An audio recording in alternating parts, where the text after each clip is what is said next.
Bring her to me." That was all he said. No shouting, no drama, just 4 quiet words that stopped time. The music didn't fade, the lights didn't dim, but the entire room dressed in money and tradition seemed to lean in. Every glass paused mid-sip, every laugh stumbled, every eye shifted. He was pointing at her. Amara Delaney, 24 years old, second-year grad student, working this gala on a one-night contract to help pay her mom's hospital bills. Black, beautiful, brilliant. And tonight? Completely out of place. At least, that's what everyone else thought. She wasn't supposed to be noticed. That's the unspoken rule. Black girls like her didn't exist in places like this. Not really. Not unless they were serving wine or clearing plates or disappearing into kitchens with silent grace. But Amara, she had presence. Her eyes held something people couldn't name, but couldn't ignore. Maybe that's what made them uncomfortable. Maybe that's why, just 30 minutes ago, a woman dripping in diamonds leaned in and whispered, "She reminds me of those sweet girls from the old South. You know, the help." Laughter, condescension, champagne accidentally spilled across her tray, and then down her blouse. The kind of humiliation designed to look like etiquette gone wrong, the kind that cuts deeper than words. She didn't react. She never did. She was taught to swallow it, smile it away, be professional, be forgettable. But not tonight. Because from the mezzanine, Cassian Wolftech, billionaire, recluse, and the most powerful man in the building, had just broken the script. He didn't ask for the senator's daughter, or the Harvard grad with the million-follower podcast. He asked for her. And that's where this black story begins. Not with tragedy, not with begging, but with presence, with interruption, with a girl who dared to exist boldly where she was never meant to be. So stay with me, because this isn't just about race or class or scandal. It's about dignity, power, and what happens when silence is no longer safe. Hit that subscribe button because what happens next, you won't believe it. The Whitestone Gala wasn't just a party, it was an institution, held every fall at the historic Whitestone Manor just outside Seattle. It was the kind of event that decided futures. Who would get the next big grant? Who might land a seat on a board? Who belonged and who didn't? The guests arrived in a slow-moving river of Blacktown cars and polished limousines, men in custom suits, women in floor-length gowns that whispered wealth with every step. The air was thick with perfume, status, and the illusion of grace. Inside, the ballroom shimmered, marble floors, tall arched windows framed by silk curtains. A 10-piece jazz band played the kind of music that made you feel like time itself had paused somewhere around 1956. And floating through it all like part of the decor, and were the staff, black vests, white gloves, hair tied back, eyes down. Amara Delaney moved among them, but she wasn't like them. Not entirely. There was something different in the way she carried herself. Graceful, but alert. Confident, but careful. She didn't just serve wine, she moved, like she was watching history unfold around her. And in a way, she was. As she offered a tray of hors d'oeuvres to a cluster of art patrons, one of them, a man with silver hair and a voice soaked in bourbon, eyed her with lazy curiosity. "You've got that look," he said. "Like you stepped right out of a Langston Hughes poem." She forced a polite smile. It wasn't the first time someone had tried to compliment her with a line that held more weight than they understood. Moments later, a woman in a pearl choker waved her over. "You're new," she said, inspecting Amara the way someone might examine china. "Where did you train? You're very poised. My husband thinks that's rare these days." Rare. As if grace didn't come standard in women like her. As if her presence here was a novelty. Amara kept her voice even. "Just doing my best, ma'am." But inside, something curled. Not anger. Not quite. It was the quiet ache of being seen and unseen at the same time. Of being a reflection instead of a person. She turned away, back to the rhythm of the room, the music, the smiles, the sting of 1,000 small cuts. None of them knew what was coming next. But she could feel it. Something was shifting. And it had her name on it. The thing about racism in rooms like this, it never comes with a warning. It doesn't shout. It smiles. It clinks glasses. It wears satin gloves and speaks in compliments that sting like paper cuts. Amara was circling near the northern wing of the ballroom, offering a fresh tray of Bordeaux to a group of wealthy guests gathered near the sculpture display. It was her third lap in 15 minutes. She had memorized which guests liked to drink, which liked to talk, and which liked to ignore her presence entirely. But one guest, Madeline Carrington, liked to play games. Madeline was old money, blonde, poised, and cruel in that effortless way only inherited wealth could afford. Her eyes sparkled with something cold as she locked onto Amara. "Oh good," Madeline cooed. "The help has returned." Amara extended the tray without a word, her posture perfect. Madeline reached for a glass then, as if guided by some invisible hand of malice, her fingers twitched. The stem of the wine glass tipped sideways.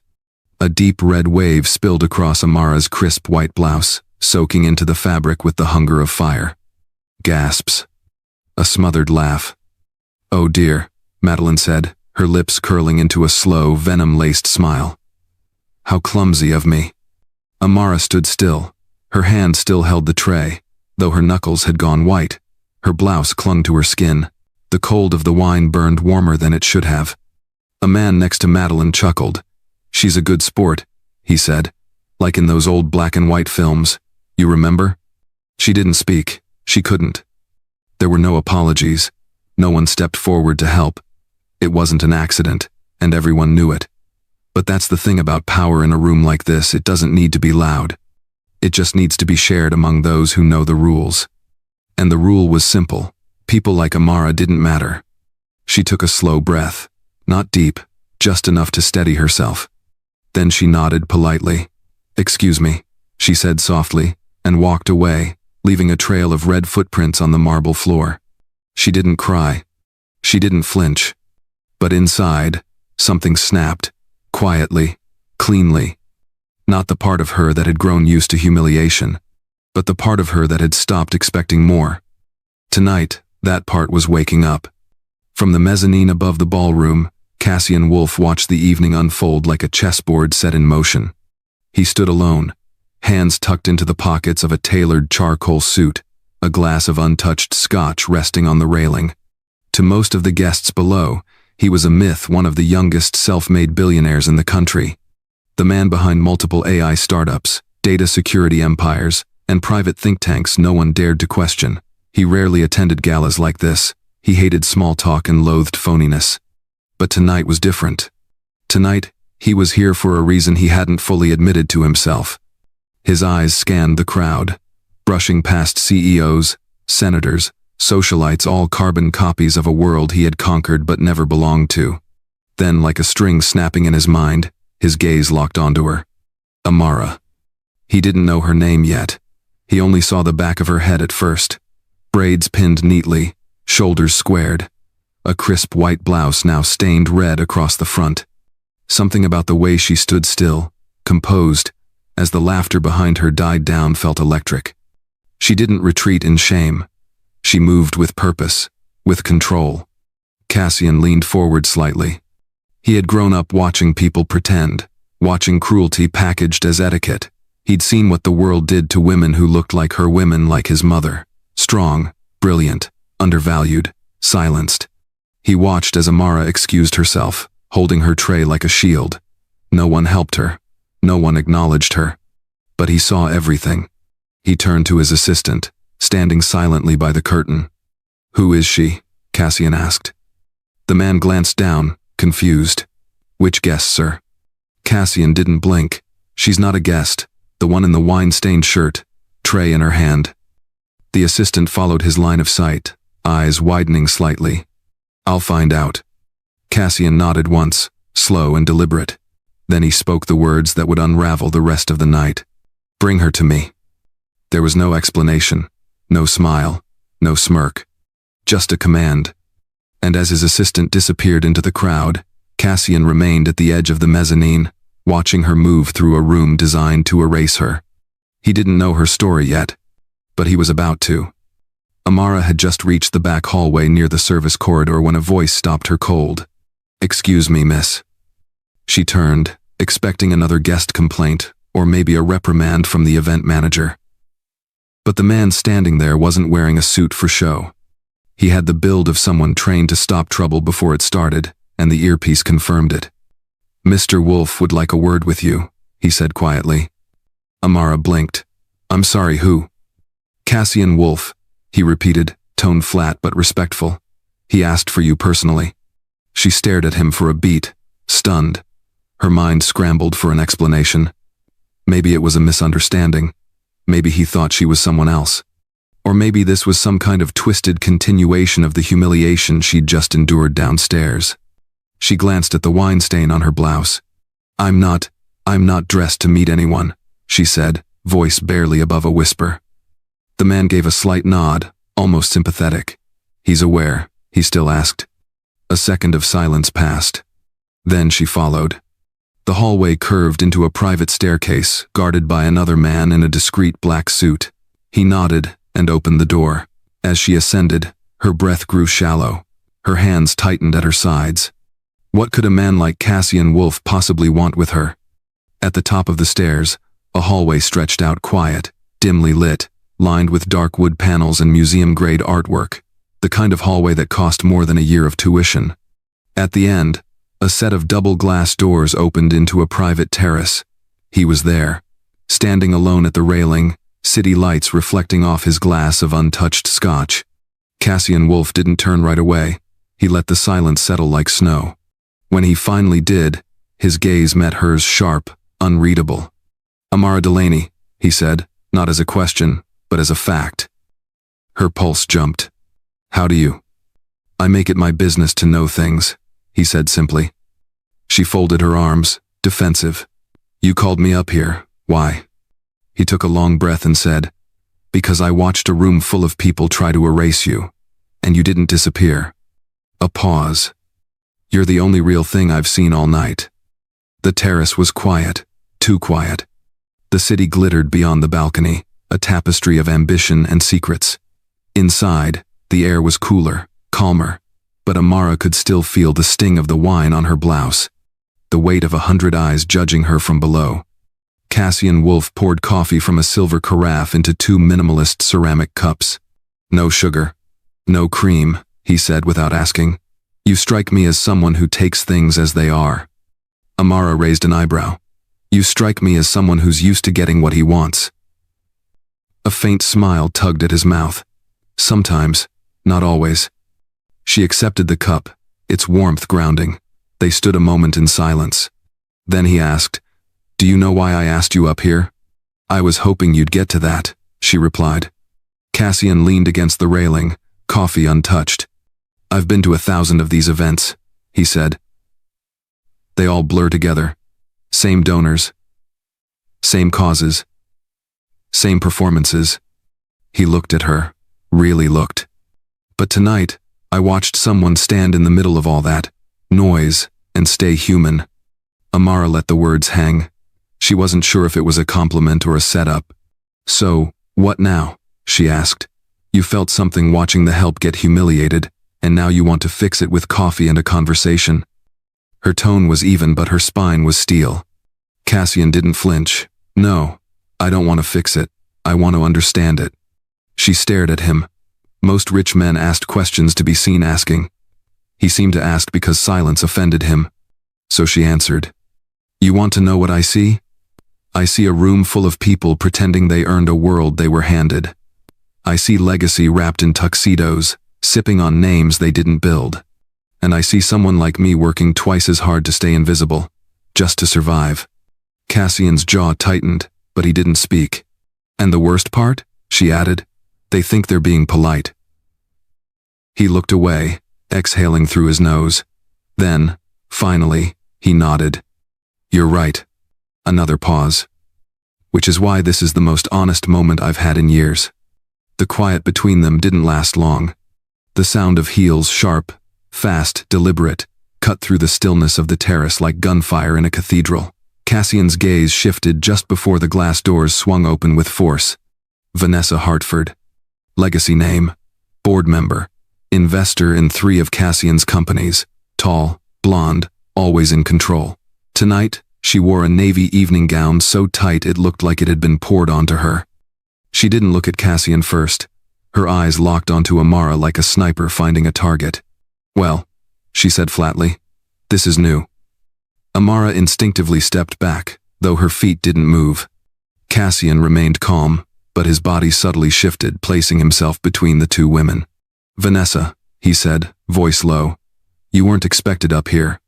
"I noticed," she replied, eyes never leaving Amara. "Is this an interview? Or a new kind of charity I wasn't briefed on?" Amara felt the words like a slap. No pretense, no sugarcoating. Just venom. Vanessa took a step closer. "You're very poised," she said to Amara. "I'll give you that. But you should probably know being near Cassian comes with expectations. And consequences." Cassian's voice sharpened. "That's enough." Vanessa turned to him, feigning confusion. "I'm only trying to protect you. It's reckless. You're a public figure. One photo." "I'm not concerned about photos," he said, "or your approval." The silence that followed was ice cold. Amara stood still, not because she was afraid, but because she was measuring the moment. She had seen women like Vanessa her whole life, polished, powerful, and terrified of losing their grip. "I'll go," Amara said quietly, her voice steady. But Cassian shook his head. "No, you won't." He turned to Vanessa. "You just showed me exactly what I needed to see." Vanessa's smile cracked, then vanished altogether. "Careful, Cassian, you're not untouchable." "Neither are you," he replied. Vanessa stared for a long second. Then, without another word, she turned and walked out, heels stabbing the floor with every step. When the door closed behind her, the silence returned, but it wasn't peaceful. It was charged. Cassian looked at Amara. "Still want to go?" Amara exhaled. "No," she said, "not yet." The wind picked up slightly on the terrace, brushing through Amara's braids and rustling the edge of Cassian's suit jacket. Neither of them moved. The moment with Vanessa had left a trace in the air, anger. Yes, but something else too. Truth. Cassian finally spoke. "You want to know why I called you up here?" Amara didn't answer. She just looked at him, guarded but open. He took a slow sip of his coffee, then set the cup down with care. When he spoke again, his voice was softer, different. "My mother was a black woman, born in rural Georgia, grew up poor, brilliant, tough as hell. She worked as a library assistant, but she could quote Baldwin and Morrison like scripture. She raised me on stories and warnings." Amara blinked, surprised. She hadn't expected that. Cassian continued. "When she got pregnant with me, my father's family disowned her, said she wasn't fit to carry the Wolf name. She raised me alone, no help, no apology, no inheritance." His eyes went distant for a second. "She died the year I sold my first company. Never saw a dime of it. Never got to walk into a room like that one downstairs and be anything but someone's afterthought." Amara's throat tightened, but she said nothing. "I built everything I have to prove I could," he said. "But success doesn't erase the smell of disrespect. You can still feel it in a handshake, hear it in a compliment, see it when a woman like you walks into a room full of people who'd rather not see her at all." Amara looked down at her stained blouse. It had dried stiff, a sharp red bloom across white cotton. "You brought me up here because I reminded you of her," she said. He didn't deny it. "I brought you up here because you refused to shrink. That's rare, especially in a place like this." The silence between them this time felt earned. Amara let out a breath she hadn't realized she was holding. "I'm sorry she didn't get to see who you became." Cassian smiled, just a little. "She would have liked you, would have told me to stay out of your way." That made Amara laugh, quiet, real, unexpected. In that moment, the air didn't feel quite so heavy. But the night was far from over. The first photo hit Twitter at 7:42 a.m. Blurry, cropped, but clear enough to spark a fire. Amara, standing on the private balcony of Whitestone Manor, Cassian Wolf next to her, their faces close, the city lights behind them glowing like stage lights on a scandal. No context, no captions. Just a snapshot of two worlds colliding. Within an hour, it was trending. Number Servergate, number Wolf Affair, number Who Is She? By noon, gossip blogs and tech outlets had picked it up. Headlines screamed speculation. Tech billionaire's secret romance? Waitress or gold digger. Cassian Wolf's mystery woman identified. They found her name, her LinkedIn, her school, even a photo from a scholarship event 3 years ago. By 3 p.m., her phone was vibrating nonstop.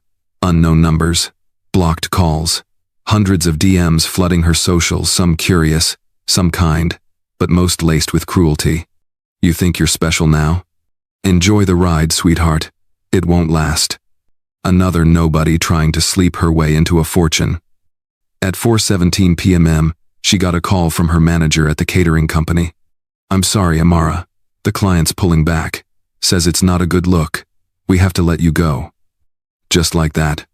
One photo, one night, and her world had shifted without her consent. She sat on the edge of her tiny bed in her shared apartment, still wearing the same wine-stained blouse. The stain had set now. Permanent. Her roommate knocked gently. Hey, are you okay? Amara didn't answer. Not because she didn't want to. Because she didn't know what to say. She opened her phone, scrolled through the headlines. Watched people she'd never met dissect her character, her body, her motives as if she were a character in a soap opera, not a human being. She clicked on one article. It quoted Vanessa Hartford. Mr. Wolf is a generous man, sometimes too generous. I'm concerned for his reputation. That one hit different. Not because it was a lie, but because it was calculated, deliberate, designed to paint Amara as an opportunist, a mistake. She put the phone down. And for the first time that day, she let herself feel it. The shame. The fury. The helplessness of being talked about louder than you've ever been listened to. The internet doesn't forget, but worse, it doesn't forgive. The next morning, Amara woke up to a phone that felt radioactive. Overnight, the tone had shifted. It wasn't just gossip anymore. It was personal. It was cruel. It was vicious. She opened her Instagram out of habit, then immediately wished she hadn't. Hundreds of comments, not on a new post but on old ones. Photos of her at her sister's graduation, her standing in front of a mural downtown, a picture of her holding a book in the library. The messages underneath had one thing in common: they were no longer about what she did, they were about who she was. She's not even that pretty. Typical affirmative action trash. Keep reaching, sweetheart, you'll still end up back where you came from. These women always want to play victim until the money dries up. And the worst ones didn't even use real words, just emojis, monkeys, nooses, chains. She reported them, blocked a few. But it was like trying to bail water out of a sinking ship with a teaspoon. Her inbox was full of strangers offering protection in exchange for photos. Others told her to stay in her lane. Some tried to mask their hate in fake concern. You seem smart, just don't ruin your life chasing some billionaire dream. She turned off her notifications, deleted the apps, but the damage had already carved itself into her chest. At noon, she got a call from Cassian. I'm sorry, he said, his voice lower than usual. I didn't think it would escalate like this. She almost laughed. You didn't think the world would react to a black woman being near a billionaire? He didn't respond right away. I can have you flown out, he offered. Somewhere quiet, somewhere safe. Amara stared at the crack in her ceiling. That's the difference between us, Cassian. You can escape. I have to live in this skin. Silence stretched between them like an ocean. Then she said it. I don't want to disappear. He exhaled. Then what do you want? Amara looked at her reflection in the dark screen of her phone. I want to be heard. Not pitied, not erased. Heard. She hung up. And for the first time in 2 days, she didn't cry. She started writing instead. Amara sat on her bedroom floor, laptop open, the webcam's tiny green light glowing back at her like a dare. No makeup, no ring light, just her bare-faced, tired, wine-stain still faintly visible on her blouse like a scar she no longer tried to hide. She hit record. At first, there was only silence, the hum of a city outside, the weight of millions of strangers breathing down her neck through screens. Then she spoke. I wasn't planning to say anything, she began. But then I remembered something my mom used to say. If they're going to write your story without you, at least make sure they get the ending wrong. She took a breath, steadying her voice. I didn't sneak into a party. I was working. That dress code? I wore it because it was the uniform. That wine on my shirt? That wasn't clumsiness, it was a message. One I've received in 100 different ways my whole life. She paused, not for drama, but to breathe. And yes, I stood next to Cassian Wolf on a balcony. He didn't invite me up for entertainment. He invited me because I didn't disappear when the room asked me to. Because I stood still when someone tried to erase me with red wine and white gloves. She leaned in, her voice softening. Being black in spaces like that is a balancing act. You learn how to be invisible without being invisible. You learn how to smile when they reduce you to a punchline. You learn to survive the party without ever being part of it. Her voice didn't shake. Not once. I'm not telling this story for sympathy. I don't want your pity. I want people to understand that what happened at that gala wasn't about one glass of wine or one viral photo. It was about every time someone like me gets told, silently or out loud, you don't belong here. She sat back, eyes locked on the lens. Well, I do belong here. Maybe not in your version of the story, but in mine? She smiled. I take up space. Then she clicked upload. It was just a 4-minute video. No filters, no edits. Just truth. And it spread like wildfire. The video went viral in less than a day. By the end of the week, it had over 6 million views. Not because of drama, not because of Cassian Wolf's name, but because Amara Delaney spoke what so many had felt and never had the platform to say. For the first time in her life, Amara wasn't a background figure. She wasn't a rumor. She wasn't a what if. She was seen, fully. Her inbox changed overnight. Messages from black women all over the country. Students, lawyers, nurses, artists, all of them writing the same thing. Thank you for saying it out loud. Brands tried to reach out. Influencers wanted collaborations. Podcasts requested interviews. And in the middle of the whirlwind, Cassian called again. But this time, it wasn't just to check on her. I've been thinking, he said, about your voice, about what it can build. She listened in silence. I want to start something, he continued. A fund, a grant program for black students in the arts, named after my mother, but led by someone who knows what it feels like to be overlooked. There was a pause. I want you to run it. Amara blinked. You want me to be a figurehead? No, he replied. I want you to be the decision maker. For a moment, she considered it. Then she said, only if it's not about charity. I don't want to be the exception. I want to create access without asking permission. Cassian didn't hesitate. That's exactly what I had in mind. The announcement came 2 weeks later. The Delaney Wolf Initiative for Representation in the Arts. Applications opened within days. The website crashed within hours. People cared not because of Cassian's money, but because of Amara's story. But she didn't stop there. She held workshops, visited schools, spoke on panels not as the girl from the scandal, but as the woman who chose to stand in the fire and speak anyway. And slowly, something shifted. Not just in her life but in how she saw herself. She was no longer the server who stood next to power. She had become power. Quiet, grounded, purposeful. A new chapter, written in her own voice, on her own terms. And for the first time in a long time, Amara wasn't surviving the room. She was designing the blueprint. Sunrise used to mean survival for Amara. Another day, another shift, another set of smiles meant to deflect rather than express. But now, sunrise felt different. It didn't mean hiding. It meant building, living, showing up in rooms not to serve, but to lead. Amara Delaney didn't become famous because she was close to power. She became unforgettable because she dared to speak while standing in the middle of a storm designed to silence her. And when the world threw fire, she didn't run, she stood still and lit her own match. What began as humiliation ended in something much greater. Not because the pain disappeared, but because she refused to let it define her. Here's the thing no one tells you: dignity isn't loud. It doesn't scream. It doesn't demand attention. It sits quietly at your core, waiting for the moment you remember it's yours. And when you do, it changes everything.